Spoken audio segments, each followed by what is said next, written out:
नमस्कार साथियों, जैसा कि आपने थंबनेल और टाइटल में देखा, आज की इस वीडियो में हम बात करने वाले हैं कोशिका विभाजन के बारे में। दोस्तों, इस वीडियो में लिए हुए सभी क्वेश्चन इंपॉर्टेंट व सिलेक्टेड है। आप कोई सी भी एग्जाम की तैयारी कर रहे हो, आपके लिए ये वीडियो यूजफुल होने वाली है। गाइस, वीडियो को शुरू से लेकर के एंड तक जरूर देखना, क्योंकि प्रत्येक क्वेश्चन का 2 बार रिविजन करवाने वाला हूं।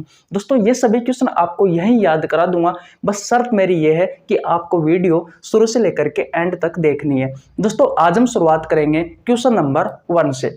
आइए देखिए दोस्तों, क्वेश्चन नंबर 1 क्या कहता है। दोस्तों, क्वेश्चन नंबर 1 कहता है कि अर्धसूत्री विभाजन की खोज किसने की। ऑप्शन नंबर ए हर्टविग ने, ऑप्शन नंबर बी फ्लेमिंग ने, ऑप्शन नंबर सी रीमेक ने, ऑप्शन नंबर डी रुडोल्फ वर्चोव ने। तो दोस्तों, आपका जो राइट आंसर होगा वो होगा दोस्तों ऑप्शन नंबर ए हर्टविग ने। दोस्तों, किसकी खोज की थी? अर्धसूत्री विभाजन की खोज की थी। दोस्तों, मैंने आपको वीडियो की शुरुआत में बताया था कि आज की इस वीडियो में हम कोशिका विभाजन से संबंधित महत्वपूर्ण प्रश्न ज्ञात करने वाले हैं या फिर याद करने वाले हैं। आइए देखिए दोस्तों, कोशिका विभाजन क्या होता है। सबसे पहले ये जान लेते हैं कोशिका विभाजन। दोस्तों, अगर मैं इसकी डेफिनेशन लिखूं तो कोशिका विभाजन क्या होता है? कोई सेल विभाजित होकर अनेक सेल में परिवर्तन होना, अनेक कोशिकाओं में परिवर्तन होना क्या कहलाता है दोस्तों? कोशिका विभाजन कहलाता है। दोस्तों, कोई सेल है, वह अपने आप को विभाजित करती है और अनेक सेल में परिवर्तन हो जाती है। मान लीजिए दोस्तों, ये कोई सेल है, ये अपने आप को विभाजित करेगी और दोस्तों मान लीजिए 2 सेलों में परिवर्तन हो गई। तो दोस्तों ये क्या है? ये दोस्तों कोशिका विभाजन है। अब देखिए दोस्तों, कोशिका विभाजन के 3 भाग होते हैं। कोशिका विभाजन के कितने भाग होते हैं दोस्तों? कोशिका विभाजन के 3 भाग होते हैं। नंबर 1 पर बात करूं दोस्तों मैं, तो असूत्री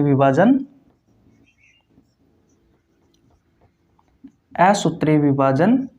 नंबर 2 पर बात करूं दोस्तों मैं, तो समसूत्री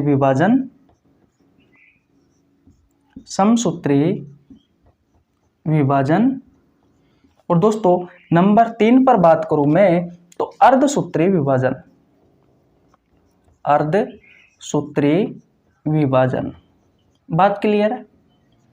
मैंने क्या कहा दोस्तों आपसे कि भैया कोशिका विभाजन क्या होता है कि कोई सेल है, वह विभाजित होकर अनेक सेलों में परिवर्तन हो जाती है। दोस्तों, उसे क्या कहा जाता है?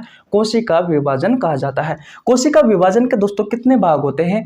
3 भाग होते हैं। नंबर 1 पर बात करें दोस्तों तो असूत्री विभाजन, नंबर 2 पर बात करें दोस्तों तो समसूत्री विभाजन, और नंबर 3 पर बात करें दोस्तों तो अर्धसूत्री विभाजन। अब आइए क्वेश्चन पर, अब आएगा दोस्तों मजा। मैंने आपसे क्वेश्चन पूछा है कि भैया अर्धसूत्री विभाजन की खोज किसने की। तो दोस्तों अर्धसूत्री विभाजन की खोज किसने की थी? तो भैया हर्टविग ने की थी। अगर दोस्तों आपसे क्वेश्चन पूछा जाए कि भैया समसूत्री विभाजन की खोज किसने की थी, तो दोस्तों फ्लेमिंग ने समसूत्री विभाजन की खोज की थी। समसूत्री विभाजन की खोज की थी। बात क्लियर है? अगर आपसे क्वेश्चन पूछा जाए दोस्तों कि असूत्री विभाजन की खोज किसने की थी, तो दोस्तों असूत्री विभाजन की खोज किसने की थी? असूत्री विभाजन की खोज किसने की थी दोस्तों? तो भैया असूत्री विभाजन की खोज की थी दोस्तों रीमेक ने। जबकि दोस्तों असूत्री विभाजन का नाम किसने दिया? असूत्री विभाजन का नाम किसने दिया? तो दोस्तों फ्लेमिंग ने दिया था। असूत्री विभाजन का नाम किसने दिया दोस्तों? तो भैया असूत्री विभाजन का नाम दिया था फ्लेमिंग नामक वैज्ञानिक ने। अगर दोस्तों आपसे क्वेश्चन पूछा जाए कि भैया कोशिका विभाजन की खोज किसने की थी, तो दोस्तों कोशिका विभाजन की खोज की थी 1855 में। वैज्ञानिक का नाम क्या था दोस्तों? रुडोल्फ वर्चोव। कोशिका विभाजन की खोज, कोशिका विभाजन की खोज। दोस्तों स्क्रीनशॉट ले लीजिए, एक बार और समझा देता हूं मैं। देखिए दोस्तों, सबसे पहले हम जानते हैं कि भैया कोशिका विभाजन क्या होता है। तो दोस्तों कोई सेल है, वो विभाजित होती है और दोस्तों अनेक सेलों में परिवर्तन हो जाती है। क्या कहलाता है? कोशिका विभाजन कहलाता है। कोशिका विभाजन के दोस्तों 3 भाग होते हैं। नंबर 1 पर बात करें दोस्तों तो असूत्री विभाजन, नंबर 2 पर बात करें दोस्तों तो समसूत्री विभाजन, नंबर 3 पर बात करें दोस्तों तो अर्धसूत्री विभाजन। सबसे पहले क्वेश्चन बनता है दोस्तों कि कोशिका विभाजन की खोज किसने की थी। तो दोस्तों कोशिका विभाजन की खोज की थी 1855 में रुडोल्फ वर्चोव ने। किसने खोज की थी दोस्तों? रुडोल्फ वर्चोव ने की थी। दूसरा क्वेश्चन क्या बनता है दोस्तों कि भैया असूत्रीय विभाजन की खोज किसने की थी। तो दोस्तों असूत्रीय विभाजन की खोज की थी रीमेक नामक वैज्ञानिक ने। लेकिन दोस्तों असूत्रीय विभाजन का नाम किसने दिया था? तो दोस्तों फ्लेमिंग नामक वैज्ञानिक ने असूत्रीय विभाजन का नाम दिया। अब बात करते हैं दोस्तों समसूत्रीय विभाजन की। तो समसूत्रीय विभाजन की खोज किसने की थी? तो दोस्तों समसूत्रीय विभाजन की खोज की थी दोस्तों फ्लेमिंग ने। अगर दोस्तों मैं आपसे लास्ट क्वेश्चन पूछूं कि भैया अर्धसूत्रीय विभाजन की खोज किसने की थी, तो दोस्तों अर्धसूत्रीय विभाजन की खोज की थी हर्टविग नामक वैज्ञानिक ने। तो दोस्तों आशा करता हूं ये क्वेश्चन आपको बहुत अच्छे से समझ में आ गया होगा। अब चलते हैं दोस्तों अगले क्वेश्चन की ओर। दोस्तों अब बात करते हैं क्वेश्चन नंबर 2 की। आइए देखिए दोस्तों क्वेश्चन नंबर 2 क्या कहता है। दोस्तों आपको तो पता होगा मैं जितने भी क्वेश्चन करवाता हूं दोस्तों सभी क्वेश्चन प्रतियोगी परीक्षाओं में जो पहले पूछे गए हैं उन्हीं क्वेश्चनों को करवाता हूं। अगर दोस्तों आपको हमारी वीडियो अच्छी लग रही है दोस्तों आप वीडियो को लाइक कर सकते हो, हमारे चैनल को सब्सक्राइब कर लेना, बेल आइकन को प्रेस कर लेना जिससे आपके पास हमारी वीडियो का टाइम टू टाइम नोटिफिकेशन पहुंच सके। बात क्लियर है दोस्तों। अब चलते हैं क्वेश्चन नंबर 2 की। क्वेश्चन नंबर 2 क्या कहता है कि भैया शुक्राणु का निर्माण किस विभाजन द्वारा होता है। ऑप्शन नंबर ए असूत्रीय विभाजन द्वारा, ऑप्शन नंबर बी समसूत्रीय विभाजन द्वारा, ऑप्शन नंबर सी अर्धसूत्रीय विभाजन द्वारा, ऑप्शन नंबर डी कोई नहीं। तो भैया आपका जो राइट आंसर होगा वो होगा दोस्तों ऑप्शन नंबर सी अर्धसूत्रीय विभाजन द्वारा दोस्तों किसका निर्माण होता है? शुक्राणु का निर्माण होता है। क्वेश्चन दोस्तों बहुत ही ज्यादा इंपॉर्टेंट है, स्टार लगा लीजिए। अगर आपसे क्वेश्चन पूछा जाए कि भैया अंडाणु का निर्माण किस विभाजन द्वारा होता है, तो दोस्तों अंडाणु का निर्माण भी दोस्तों अर्धसूत्रीय विभाजन द्वारा ही संपन्न होता है। अगर आपसे क्वेश्चन पूछा जाए दोस्तों कि भैया प्रजनन कोशिकाओं में कौन सा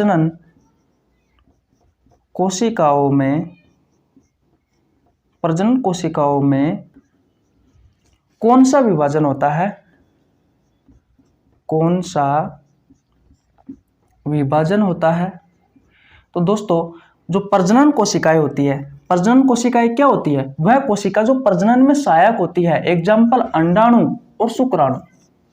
तो दोस्तों प्रजनन कोशिकाओं में कौन सा विभाजन होता है? तो भैया अर्धसूत्रीय विभाजन होता है। कौन सा विभाजन होता है दोस्तों? अर्धसूत्रीय विभाजन होता है। अगर आपसे क्वेश्चन पूछा जाए दोस्तों कि भैया शरीर का निर्माण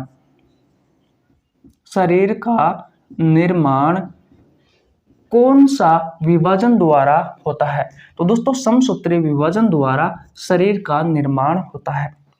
शरीर का निर्माण समसूत्रीय विभाजन द्वारा होता है।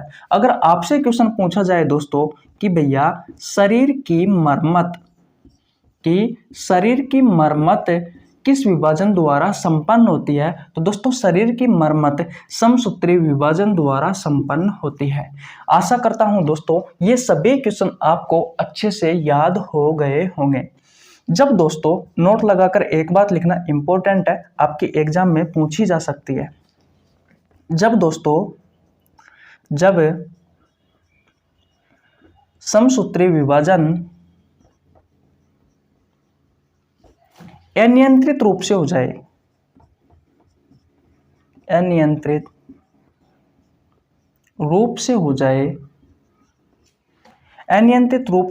तो दोस्तों कौन सी बीमारी होती है, तो भैया नीचे लिख दूं क्या? हाँ यहाँ लिख देता हूं। तो दोस्तों कैंसर रोग हो जाता है। कौन सा रोग होता है? कैंसर रोग होता है। दिख तो रहा ना आपको? हाँ। जब दोस्तों समसूत्रीय विभाजन में अनियंत्रणता हो जाए दोस्तों तो कौन सा रोग होता है भैया? कैंसर रोग होता है। स्क्रीनशॉट ले लीजिए, एक बार और समझा देता हूं। दोस्तों मैंने आपसे क्वेश्चन पूछा था कि भैया शुक्राणु का निर्माण किस विभाजन द्वारा होता है, तो दोस्तों अर्धसूत्रीय विभाजन द्वारा होता है। अंडाणु का निर्माण भी दोस्तों अर्धसूत्रीय विभाजन द्वारा होता है। प्रजनन कोशिकाओं में विभाजन दोस्तों अर्धसूत्रीय विभाजन द्वारा होता है। बात क्लियर? शरीर का निर्माण समसूत्रीय विभाजन द्वारा संपन्न होता है। शरीर की मरम्मत भी दोस्तों समसूत्रीय विभाजन द्वारा संपन्न होती है। अगर आपसे क्वेश्चन पूछा जाए दोस्तों, दिख तो रहना आपको, हाँ, कि भैया कायिक कोशिकाओं में कौन सा विभाजन होता है? कायिक कोशिकाओं में तो दोस्तों कायिक कोशिकाओं में कौन सा विभाजन होता है? तो दोस्तों कायिक कोशिकाओं में समसूत्री विभाजन होता है। तो दोस्तों आशा करता हूं ये क्वेश्चन भी आपको बहुत अच्छे से समझ में आ गया होगा। अब चलते हैं दोस्तों अगले क्वेश्चन की ओर। दोस्तों अब बात करते हैं क्वेश्चन नंबर 3 की। आइए देखिए दोस्तों क्वेश्चन नंबर 3 क्या कहता है। भैया क्वेश्चन नंबर 3 कहता है कि सजीवों में वृद्धि ग्रोथ किस क्रिया द्वारा होती है? ऑप्शन नंबर ए कोशिका विभाजन द्वारा, ऑप्शन नंबर बी असूत्री विभाजन द्वारा, ऑप्शन नंबर सी समसूत्री विभाजन द्वारा, ऑप्शन नंबर डी अर्धसूत्री विभाजन द्वारा। तो भैया आपका जो राइट आंसर होगा वो होगा दोस्तों ऑप्शन नंबर ए कोशिका विभाजन द्वारा। दोस्तों ऑप्शन अलग अलग होंगे, मैंने तो क्या किया कोशिका विभाजन के जो 3 भाग होते हैं दोस्तों उन तीनों भागों को मैंने ऑप्शन में ले लिया। लेकिन दोस्तों जब आपसे क्वेश्चन पूछा जाएगा तब दोस्तों ऑप्शन में सिर्फ ये ही होगा या फिर दोस्तों कोशिका विभाजन का इन तीनों भागों में से कोई एक भाग होगा। तो आपको ये याद रखना है कि सजीवों में जो वृद्धि होती है वो किस क्रिया द्वारा होती है? दोस्तों कोशिका विभाजन द्वारा होती है। दोस्तों आपको पता है अगर हम मनुष्य की बात करें तो मनुष्य का जब विकास होता है तो सबसे पहले दोस्तों आपको पता है एक कोशिका का निर्माण होता है युग्मनज, जिसे दोस्तों आप जायगोट भी कहते हो। सर्वप्रथम में दोस्तों हमारे शरीर की एक कोशिका थी और अब दोस्तों करोड़ों की संख्या में, अब दोस्तों ये संख्या करोड़ों की संख्या में है। दोस्तों जो ये वृद्धि हुई, दोस्तों ये जो वृद्धि हुई, ये वृद्धि दोस्तों किस कारण हुई? ये दोस्तों कोशिका विभाजन द्वारा हुई। दोस्तों आपको ध्यान रखना है कोशिका विभाजन